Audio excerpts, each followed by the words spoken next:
بسم اللہ الرحمن الرحیم۔ السلام علیکم۔ ابرار رشید آپ کی خدمت میں حاضر ہے۔ شیر افضل مروت بقول شیر افضل مروت کے ایک مرتبہ پھر کیا ہوا، وڑ گیا۔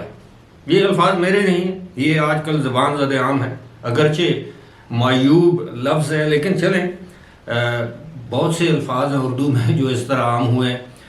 یہ کیا معاملہ ہے کہ جناب شیر افضل مروت دوبارہ کیسے وڑ گیا؟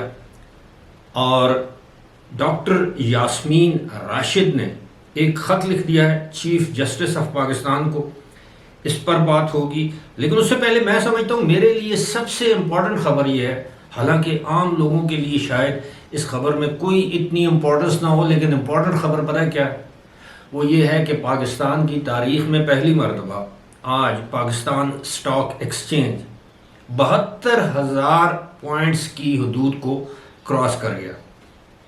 اس کا مطلب یہ ہے کہ پوری دنیا کے یا جو بھی سرمایہ کار ہیں جو اسٹاک ایکسچینج میں سرمایہ کاری کرتے ہیں، چاہے وہ فارنرز ہیں یا پاکستانی ہیں، وہ پاکستان کی معیشت پر اب ان کو یقین ہوتا چلا جا رہا ہے کہ جناب اب پاکستان کی جو معیشت ہے درست سمت کی طرف جا رہی ہے۔ اور 72,000 کی حد کو اس دن کراس کیا گیا جس دن ایران کے صدر ابراہیم رئیسی اپنا 3 روزہ دورہ مکمل کر کے پاکستان سے ایران روانہ ہوئے۔ اس دورے کے دوران بہت کچھ ہوا، بہت کچھ۔ جب ہم یہ کہتے ہیں کہ بہت کچھ تو آپ سمجھ جایا کریں، لیکن یہ اس وقت اس ویڈیو کا موضوع نہیں ہے۔ باقاعدہ ریسرچ کرنے کے بعد آپ کے ساتھ شیئر کریں گے کہ ایرانی صدر کے دورہ پاکستان کے دوران وہ بہت کچھ کیا ہوا۔ بات کریں گے جناب، میں شیر افضل مروت کی جانب آتا ہوں، بات کریں گے جناب ڈاکٹر یاسمین راشد۔ ہم سب جانتے ہیں کہ پاکستان تحریک انصاف کی رہنما ہے، ایک طویل عرصے سے تقریباً 10-11 ماہ سے وہ جیل میں ہیں، وہ کینسر کی مریضہ ہیں۔ انہوں نے جیل سے الیکشن لڑا اور بہت زیادہ ووٹ حاصل کیے، نواز شریف کے خلاف الیکشن لڑا، ہار گئیں، اور ان کے مطابق انہیں دھاندلی کے ذریعے ہرایا گیا ہے۔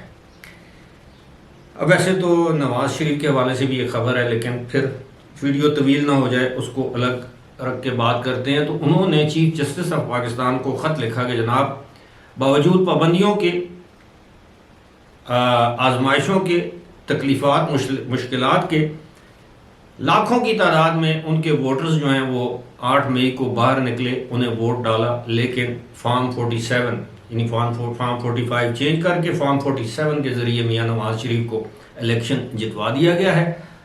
تو چیف جسٹس سے کہا ہے کہ آپ اس چیز کا نوٹس لیں کہ دھاندلی ہوئی۔ اب اس خط کی ویسے تو نیوسنس ویلیو جسے ہم کہتے ہیں، اس خط کی اہمیت اس طرح ہے کہ یہ خط لکھا ہے ایک سیاسی رہنما نے ایک چیف جسٹس کو، اس سے زیادہ اس کی کوئی حیثیت نہیں ہے۔ چیف جسٹس اس پر کوئی نوٹس نہیں لے سکتے۔ یہ کوئی عوامی مفاد کا معاملہ نہیں ہے کہ جناب وہ سو موٹر نوٹس لے لیں گے، اور ویسے بھی چیف جسٹس بذات خود نوٹس لینے کے خلاف ہے۔ اگر کوئی معاملہ ہے تو وہ ایک پیٹیشن دائر کر سکتی ہیں، درخواست دے سکتی ہیں سماعت کے لیے، جو کہ نہیں دی گئی۔ اگر درخواست بھی دیں تو وہ جو پہلے فارم ہے کہ یعنی آپ پہلے الیکشن ٹرائبونل میں جاتے ہیں، اس کے بعد آپ کے پاس پھر ہائی کورٹ ہے، یا پھر آپ الیکشن ٹرائبونل آلریڈی ہائی کورٹ کے جج صاحبان پر مشتمل ہوتا ہے، وہاں سے اگر آپ کے حق میں فیصلہ نہ آئے تو پھر آپ سپریم کورٹ جاتے ہیں۔ لیکن یہ ایک پبلک کنزمپشن کے لیے ایک ایکسرسائز کی گئی ہے۔ بہرحال یہ ڈاکٹر یاسمین راشد کا حق ہے۔ میں آج بھی یہ کہتا ہوں کہ وہ خاتون ہیں، عمر رسیدہ ہیں، کینسر کی معاف کیجیے گا کینسر کی وہ پیشنٹ ہیں۔ تو میں سمجھتا ہوں کہ جس طرح بشرا بی بی کو سب جیل قرار دے کے ان کے گھر میں رکھا گیا ہے، تو کیا یہ اچھا ہوتا کہ ڈاکٹر یاسمین راشد کو ان کے گھر منتقل کر دیا جائے یا کسی اچھے ہاسپٹل میں منتقل کر دیا جائے؟ یہ میرے دل کی خواہش ہے۔ ہم سب ماؤں بہنوں والے ہیں، بیٹیوں والے ہیں، اور میرا خیال ہے ایسا نہیں کرنا چاہیے۔ ممکن ہے انہیں جیل میں اچھی سہولیات دی گئی ہوں، لیکن جیل بہرحال جیل ہوتی ہے، اس کا ایک اعصاب پر ویسے بھی ایک دباؤ ہوتا ہے، انسان اعصابی تناؤ کا شکار ہو جاتا ہے۔ بہرحال اللہ تعالیٰ ڈاکٹر یاسمین راشد کی مشکلات اور دیگر جو خواتین ہیں ان کی مشکلات کو آسان کرے، خاص طور پر وہ جو چھوٹے موٹے الزامات کے تحت اندر ہیں، یا بہرحال مجھے اس معاملے میں سچی بات بتاؤں، مجھے نہیں معلوم کہ کس خاتون نے کس قدر بڑا یا چھوٹا جرم کیا ہے۔ 9 مئی کے حوالے سے میں بات کر رہا ہوں۔ بہرحال جس طرح ہم کہتے ہیں کہ خواتین، بہنیں، مائیں سب کی سانجھی ہوتی ہیں، تو ایسا ہی سلوک ہونا چاہیے ڈاکٹر یاسمین راشد کے ساتھ بھی۔ اب بات کرتے ہیں جناب، شیر افضل مروت وڑ گیا۔ جی ہاں، شیر افضل مروت، اس سے پہلے کہ میں آپ کو بتاؤں کہ کس طرح بڑھ گیا، کہ آپ کو یاد دلانا یہ ضروری ہے۔ کچھ لوگوں کی یادداشت تھوڑی سی کمزور ہوتی ہے، اس لیے یاد دہانی کرانا پڑتی ہے کہ آپ کو پتہ ہے کہ ایک وقت تھا کہ عمران خان یا ان کی جماعت کو وکلاء کی بڑی ضرورت تھی، بہت شدت سے ضرورت تھی، جو وکلاء فیسیں نہ لیں، ان کے کیس لڑیں، اور پھر آپ کو پتہ ہے کہ وکلاء کو ٹکٹس دیے گئے، کچھ وکلاء جیت کر بیرسٹر گور، شیر افضل مروت، یہ سردار لطیف کوسا اور ایک آدھ شاید کوئی اور وکیل ہے، یہ بڑے بڑے وکیل جو ہیں وہ الیکشن جیت کر قومی اسمبلی میں پہنچ گئے۔ اب ان کا ایک پیسہ نہیں لگا، ویسے تو مبینہ طور پر تحریک انصاف کے خیبر پختونخوا میں ٹکٹوں کی سیل لگی، سنا ہے کہ پنجاب میں بھی اسی طرح ہوا۔ بہرحال بات یہ کرتے ہیں کہ جناب اس وقت وکلاء کی ضرورت تھی۔ ایک تو یہ ہے کہ وکلاء کسی مظاہرے کو لیڈ کر رہے ہوں تو اس مظاہرے میں وکیلوں کو گرفتار نہیں کیا جاتا، اگر گرفتار کیا بھی جائے تو وکلاء برادری شور کرتی ہے، پھر ان کو رہا کیا جاتا ہے۔ جس طرح ہم نے دیکھا سردار لطیف کوسا کو گرفتار کیا گیا، فوری طور پر رہا کر دیا گیا، سلمان اکرم راجہ کو گرفتار کیا گیا، فوری طور پر رہا کر دیا گیا، شیر افضل مروت کو گرفتار کیا گیا، فوری طور پر رہا کر دیا گیا، یہ رہا کرنا پڑا۔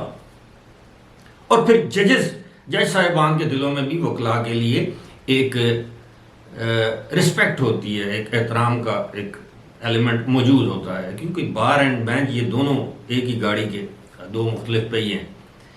تو اب ان کی ضرورت نہیں رہی۔ اب پارٹی میں آپ نے دیکھا نا، دوبارہ پہلے وکلاء آگے تھے، اب وکلاء آہستہ آہستہ پیچھے، اب جو سیاستدان پہلے بیک بینچز پہ بیٹھے تھے اب وہ آگے آ رہے ہیں۔ تو اب ہوا کیا ہے؟ ہوا یہ ہے کہ آپ کو یاد ہوگا تقریباً 1 مہینہ پہلے عمران خان نے نامزد کیا تھا شیر افضل مروت کو، کس کے لیے؟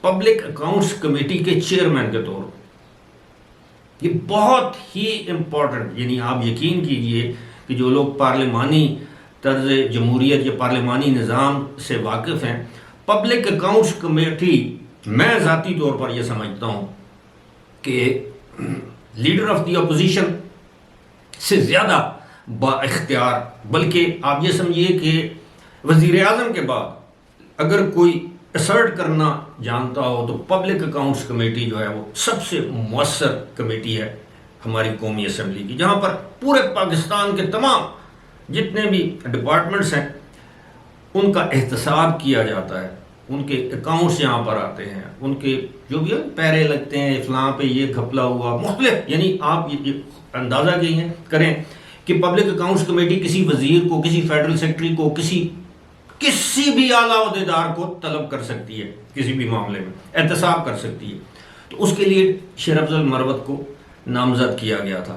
ہوا کیا کہ جناب ایک مرتبہ پھر یو ٹرن لیتے ہوئے اب سنی اتحاد کونسل کے جو سربراہ ہیں، جو خود اپنی پارٹی کے ٹکٹ پر اسمبلی میں نہیں آئے جیت کر، ایم این اے نہیں بنے، وہ آپ کو پتہ ہے کہ وہ آزاد حیثیت میں جیتے ہیں، صاحبزادہ حامد رضا، عمران خان نے جناب ان کا نام جو ہے وہ پبلک اکاؤنٹس کمیٹی کے چیئرمین کے طور پر اب اپروو کر دیا ہے، یعنی ان کو نامزد کیا ہے کہ اب صاحبزادہ حامد رضا اس کے چیئرمین ہوں۔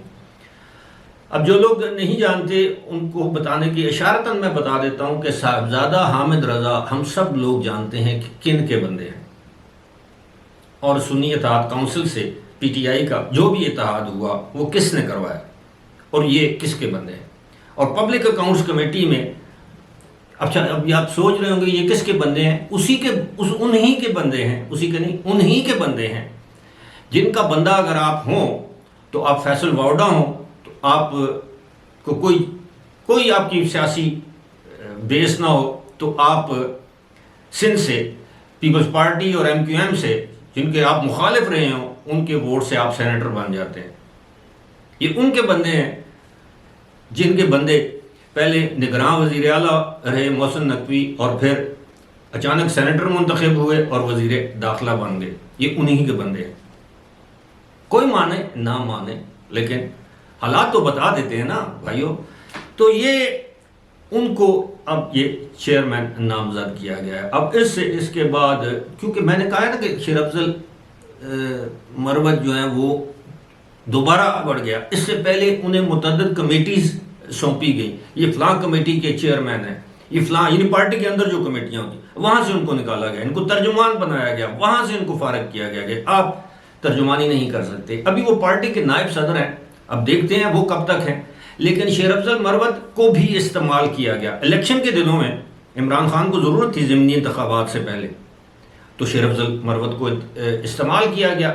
شیر افضل مروت کراؤڈ پولر ہے، وہ لوگوں کو اپنے گرد جمع کرنے کا ہنر اور فن جانتے ہیں، دبنگ انسان ہے، کھل کر بات کرتے ہیں، لیفٹ رائٹ پنچز مارتے ہیں، وہ دیکھتے نہیں ہیں. اور ویسے تو آپ کو پتہ ہے انہوں نے پنچ مارا بھی ہوا ہے وہ ڈاکٹر افنان اللہ کو ایک پروگرام میں، ٹیلی ویژن ٹاک شو میں. تو اب ان کی ضرورت نہیں رہی، شیر افضل مروت کی اب ضرورت نہیں رہی، کیونکہ اب ضمنی انتخابات میں جو کچھ ہونا تھا وہ ہو چکا ہے.